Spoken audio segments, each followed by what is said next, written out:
Good morning, folks. 2 months of rain in 2 hours left Russian casualties in the hundreds. In attempts to avoid a slower, similar trouble, China had to open 3 of its dams, all multiple meters over their limits. Won't be as hot in the east in the coming days, but it's just the east and that will be temporary.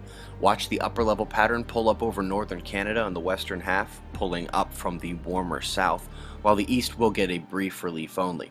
And of course, with heat comes storms. They like to update Torcon around 10 o'clock UTC at 6 a.m. Eastern Standard Time. Check if severe weather is headed your way. A 5.1 is unusual and troubling on the northeastern Caribbean. Most have heard about the methane seeping out of Louisiana. Google methane extinction if you have some time. And it's not showing up on the alert map, but we had a 5-pointer strike the north-south Indian Ocean fault line off Madagascar. You might remember we had a radiation storm brewing. Even though it is subsiding now, you can still see the effect in the D region absorption around the poles. If it was a solar flare instead, you would see the red at the bluer circles at lower latitudes.